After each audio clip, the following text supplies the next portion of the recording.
Good morning, everybody, and welcome to the March webinar for Kevin Davis Insurance.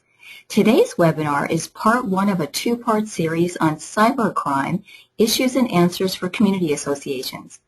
I'm your host, Sherry Branson. Today's main presenter is Kevin Davis, the president of Kevin Davis Insurance. Good morning, Kevin. Hi, Sherry. How you doing? I'm doing great. How are you? Oh, doing pretty good. Enjoying the weather. Yeah, I've heard it's nice and warm and toasty out there in Los Angeles. Yeah, but I'd rather be here than back east because you never know if it's going to snow or what's going to happen back there. Yeah, they've had a long, long winter. I'm sure they're ready for some nice warm weather back there. And a big welcome to everybody from around the country. I know we have a lot of people joining us from different states with a lot of different weather. And today, Kevin, we're going to talk about a really interesting topic, something that we're seeing in the news quite a bit. It's kind of a hot topic right now. Yeah, that's true. And we divided it into two parts. Part one today is going to really talk about just cybercrime and how it relates to community associations. Part two will go into more detail, talk about the coverages itself. What kind of coverage you really need to protect community associations out there. So it's too much information to cover in one session. The information we have today is going to really be a lot of information. I hope that we can cover it all and hopefully it'll be understandable to everybody out there. Absolutely. Yes, lots of good information. And I wanted to mention, if anybody has any questions about what we go over today, please send an email to sbranson@kdins.com. And we're happy to give you a call or send you an email to answer your question. And I can also provide you a copy of today's webinar as well. So again, my email is sbranson@kdins.com. And Kevin, cyber losses are everywhere these days. You hear them at Home Depot, at Target. Big corporations and little corporations are getting hit. Yeah, and understand that every business out there has data on clients, has data on employees, have data on vendors, have data on all people out there. And what happens is that information gets lost or stolen. And whenever that information is lost or stolen, a cybercrime could be committed as a result.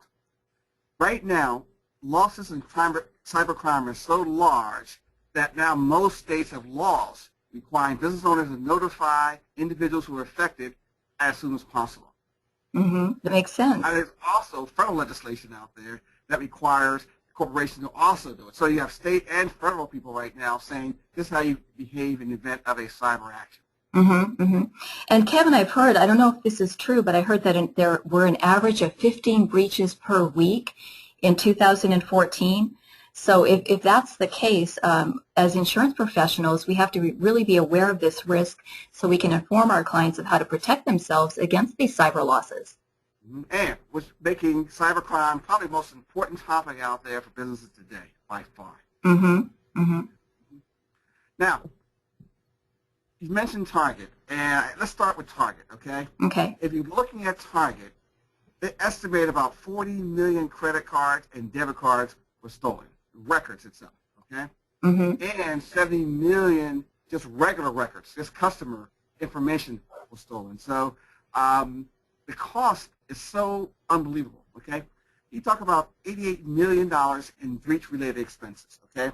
$200 million in just reissuing new credit cards. $100 million Target had to spend just upgrading the system.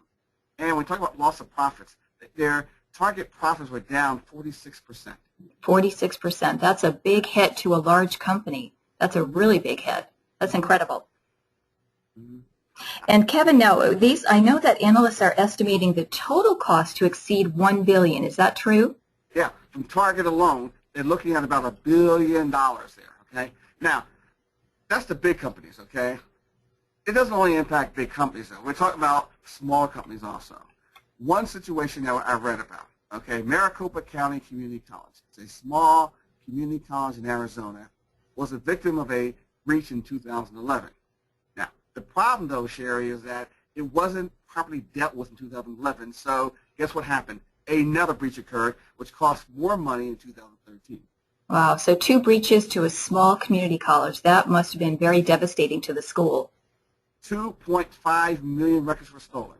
Wow. Now, in addition to the 2.5 million records that were stolen, they had a class action lawsuit was filed against the university for not correcting the problem that was caused by the 2011 breach. Oh, wow. So they're hit on many different levels. That's true. Financially, class action lawsuits. And Kevin, I can imagine between lawyers' fees, records management, consulting, repairs, and credit monitoring, this was a very large expense to the school. What was the cost approximately? Yeah, $20 million. $20 million. Wow. Yeah. For a small school. I mean, that could be devastating. Absolutely devastating.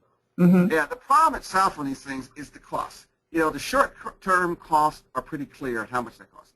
The problem is that the long-term repercussions, we don't really know so well, okay? I mean, we know you have to update your system. We know you have to find and fix the problems that caused it to begin with. There's legal fees. But now there's things like the downturn in business. These are things that you have to be concerned about. Cyber crime right now are enough to drive most businesses under. 60% of small businesses close their door within a year after being victimized by cybercrime. 60%. So that's a large percentage. So this is a really serious crime that small businesses and large businesses need to be aware of. And I can imagine, Kevin, that one of the most important things is the damage to the brand. You're losing your customers' trust. That's an issue. And some people may never come back to a business once that trust is lost. And as a matter of fact, that reminds me of Anthem. I'm a member of Anthem, and they recently got hacked. So as a customer, I'm concerned now. And, you know, you should be. On January 29th of this year, hackers were able to get the records of millions of current and former members of Anthem, which is the second largest health insurer in the United States. The attack involved a customized software program which captured about 80 million records, including Social Security numbers, medical ID, birth dates, street addresses, email, employment information, and even income data. Wow. So they really got everything. Yes. Now, what that means is this, because this is what one of the things the hackers did with that information.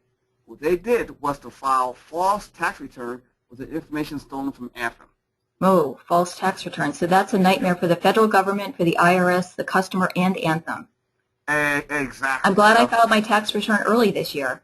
Well, it's a good thing you did. I mean, just think, okay, you got hackers out there, end up with thousands and thousands of employee data, and they use that information. They probably generate millions of dollars of illegal tax refunds.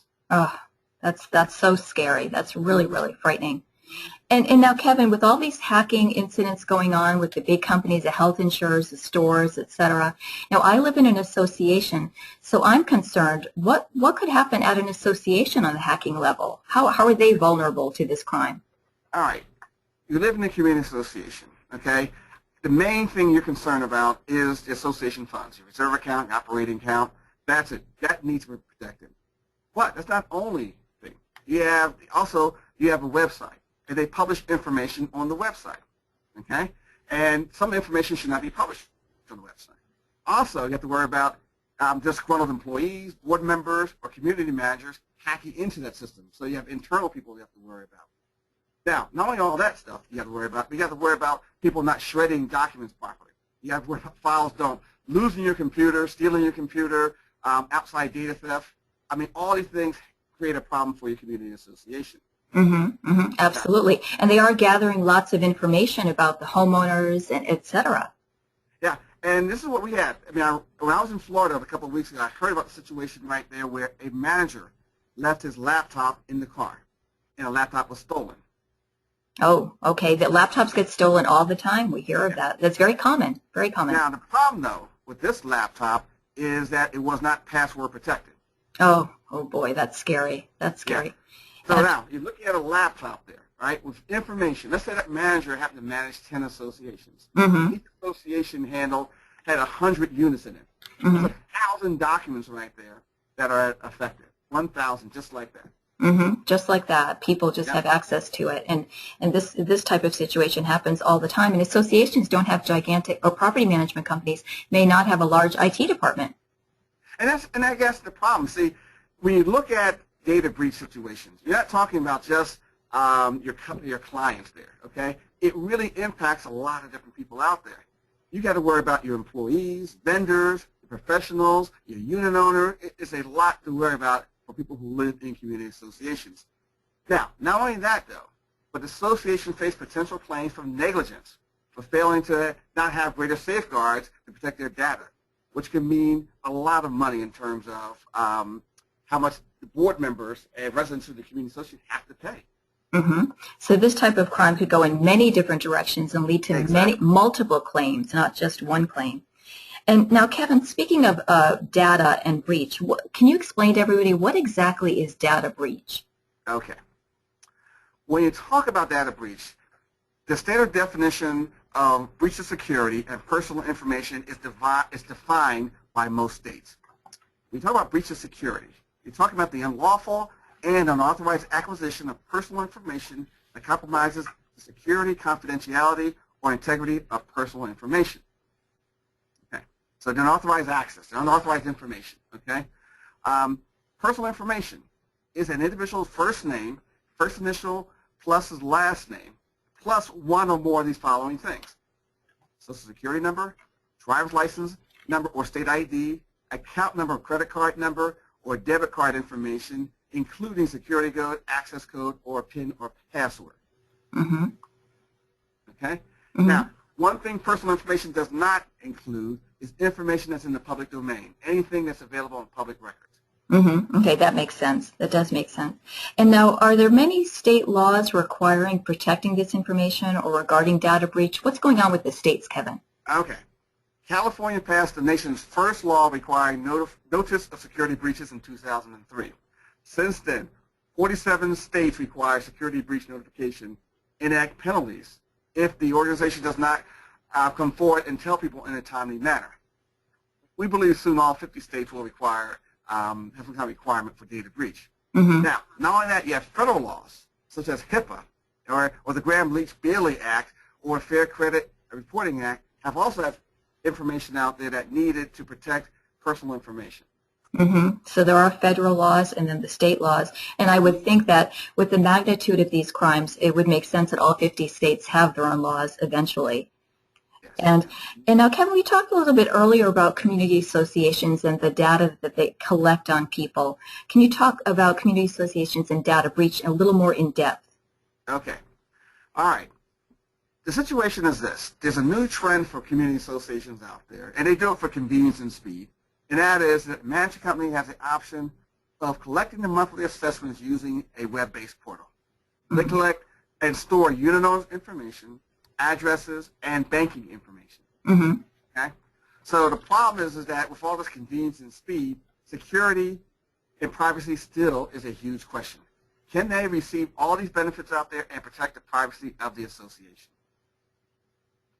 And that's the key. That's the key. And associations, they're small organizations, and some of the property management companies are small as well. And I know when I moved into my association, they asked for my mortgage information, like you said, the banking information, the loan number. And I thought that was a little unusual, but they asked for a lot of information. Yeah. And the problem is that you got these hackers out there, they understand that. They know that community associations, management companies, don't have an security IT department that protects it. So what happens is it makes it kind of easy for them to go after, to target these kind of businesses. You know, a study was conducted a couple of years ago and found out that 31% of the businesses out there do not use any spam software of any kind. 31%. Okay? 31%. 23% of people out there do not use anti-spy software, okay, at all. Okay? And then you even have a small percentage who don't even believe in using computer firewall. So that means that everything is wide open to them. That makes everybody very vulnerable. Those are very high numbers. Most cyber attackers follow the path of least resistance. They know who they're targeting. They know what business can least afford it. They know what to look for and where to look. That makes sense. That makes sense. They're going to attack the businesses that are most vulnerable.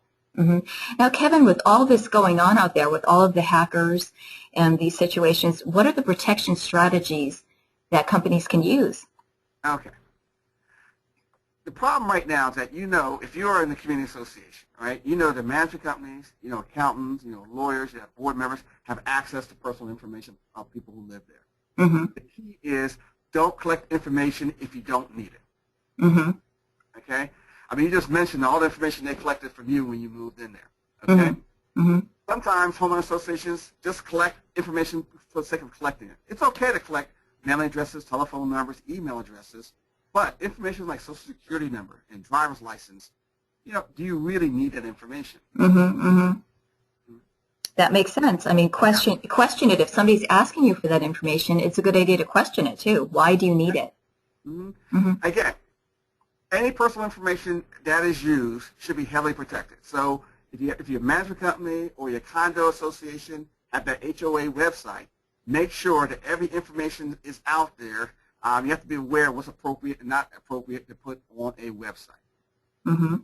Okay? Now, one of the challenges these boards face is high turnover of volunteers. I mean, that is a necessary problem. That is a problem.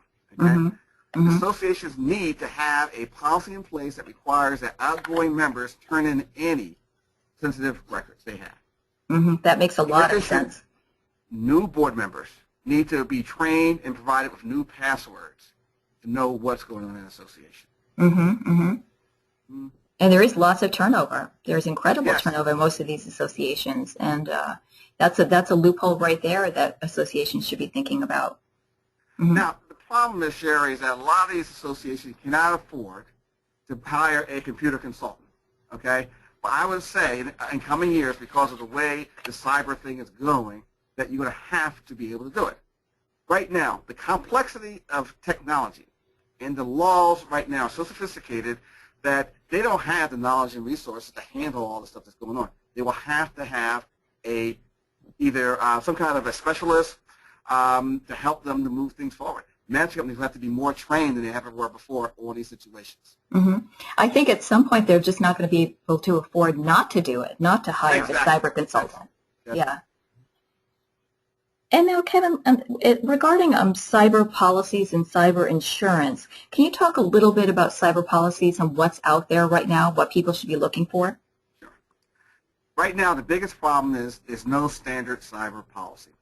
When you purchase a policy, be sure that you provide it with written explanation of what the terms, conditions, and definition means, what it covers, excludes, and how the claim process will function. This is especially true today, because cyber-related coverage most cyber-related requires third parties, and most third parties handle the funds and handle data, and is excluded under most policies. Okay, that's not good. If it's you're right, most of them do use third parties. Okay, and I'll give you an example.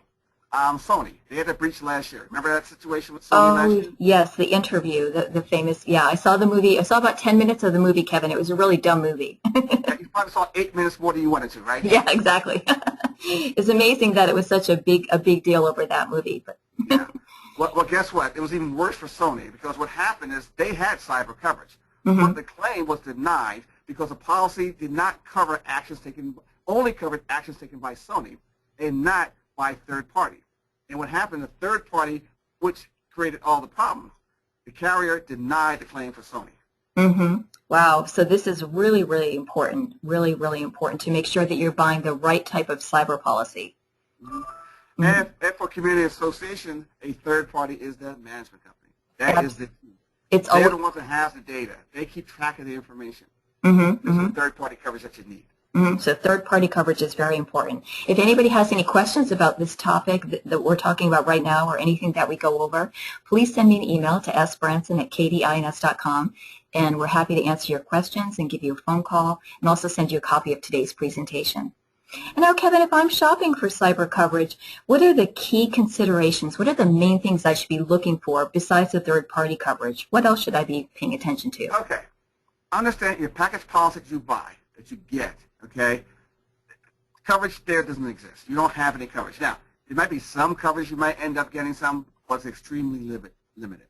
You have to have a cyber insurance policy that's designed for the coverage you're looking for. It's a community association. Make sure it's designed for a community association that protects them for these data breaches. How to report a claim is really important because you have obligation to report a claim by law, but it may be different than what's in the actual policy itself. So you really have to understand what your policy is you have. And again, part two of the webinar, we'll talk more in detail about coverages provided by cyber. Okay. And Kevin, can you get into the 4 main types of cyber insurance coverage? Okay. When we talk about the 4 main types, the first one is security breach notification expense. This is the expense coverage for costs associated with notification to individuals whose information has been breached. Okay. So this is notification coverage. Okay, notification. Okay, that makes sense. Number 2, crisis management expense. Okay. This is expense coverage for costs associated with to retain public relations assistance, maybe to advertise to rebuild that company's brand you talked about earlier. Also provides credit monitoring services that you may need. Yes, yes, which people Anthem would need and anybody would need after a situation like this. Okay, Exactly. that makes sense. And the next one's regulatory defense expense. So if one of those states come in and files a claim against you because you didn't act in a prudent manner, you didn't act as fast as you should have acted, then you have regulatory defense expense that picks up some coverages there. Okay. And then the fourth one, okay, is network information security liability. Coverage for claims arising from unauthorized access to data, failure to provide notification, failure to provide, as required by law, transmission of via or failure to provide authorized users to the company website. Okay, now that part's a little bit confusing, Kevin. Now, what are you exactly talking about there? Can you get into it in a little more in depth? Okay. Basically what this is the liability coverage. Okay. It is the liability. It is when you get sued. Okay. It covers defense, settlement, judgment, and sometimes punitive damages depending on if it's covered or not. But it is there for when you're sued. When you're sued, gotcha. Okay, so this is the liability portion. So if anybody has any questions again about this information right here, which is a little complicated and complex, please send an email or give us a call. And I can also send you a copy of the script as well if you'd like a copy of the script. And now, Kevin, what about the need for cyber crime insurance? Okay. This is new, and this is very important. In fact, this is so new that most people don't even know this even exists. Okay? It's that new. Wow. Cyber crime is important right now, okay? Living Community Association, we all know there's very little oversight of people handling funds. There's no coverage, there's no requirement at all to become association treasurer.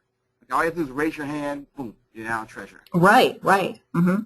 Most community associations turn over handling all funds, even reserve account, which never happened to the independent property manager, again, with very little oversight.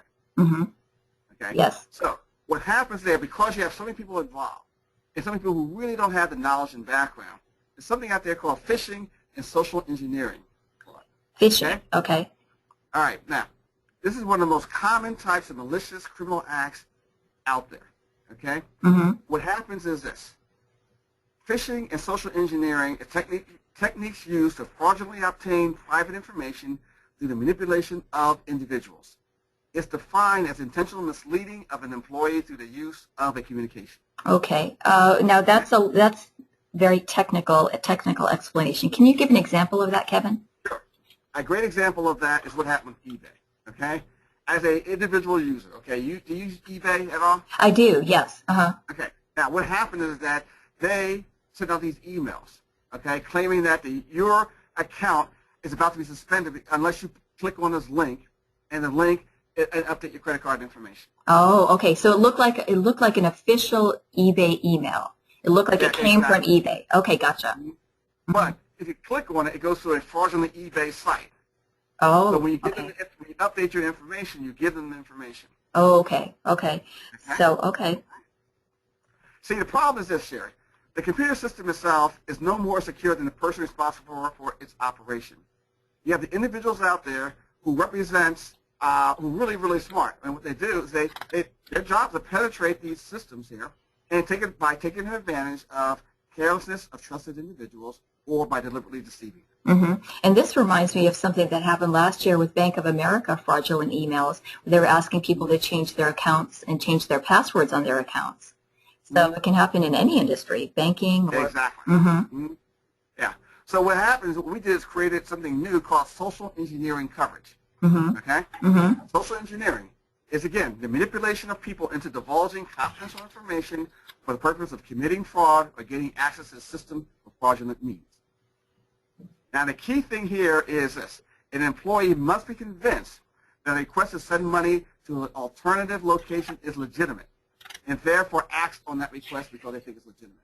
The money is sent to a new account and the legitimate person never receives the money. Wow, that's really scary. Can you give an example of this, Kevin? Sure. You got a board member sent an email asking the manager to forward a payment to a different bank. The payment was made. The manager realized later the email was not from the board member. The email sender used the funds to purchase airline tickets. The manager realized the fraud and tried to cancel the airline tickets, but of course the airline said no. Oh. The new insurance agreement provides provide crime coverage for these type of situations here. Okay. It covers funds caused by social engineering fraud. Okay. So when in doubt, if you receive an email from somebody asking you to transfer money, change your password, etc., it's always a good idea to pick up the phone and call that person. Exactly. Or call the company. Did you actually send me this email? Is this from you? And now, Kevin, cybercrime coverage concerns. Now, if I'm shopping for a crime policy in relation to cybercrime, what are the types of coverages I should be looking for in addition to what we just talked about? Okay. The key thing there, first of all, you have your employee dishonesty coverage. Okay? Put that aside. Right now, you have to make sure you have computer crime. Okay? This coverage applies when a non-employee enters the premise, obtains a password, and uses the password to embezzle funds. Okay. A perfect example is when an employee leaves the password out visible. You know how people leave passwords out attached to their computer? On sticky notes, usually on sticky notes. Exactly. Now, you don't do that, do you? No, of course not. Of course not. But what happens is the vendor goes onto the premises, they see the password, he uses the password to siphon off funds. That's computer crime. Okay. It has to happen on the premises. On the premises, okay. Funds transfer, the same thing. A non-employee obtains a password and uses the password to embezzle funds. Okay, perfect example of that is when a virus is introduced to an email or attachment and passwords are obtained and the money is stolen. Difference is that it happens off premises. Okay, okay.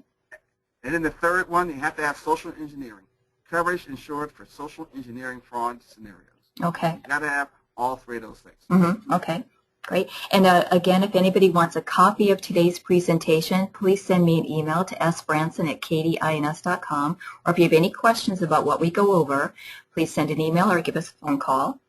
And now, Kevin, summing up everything that we talked about today, what would you like to say in summary of the various topics?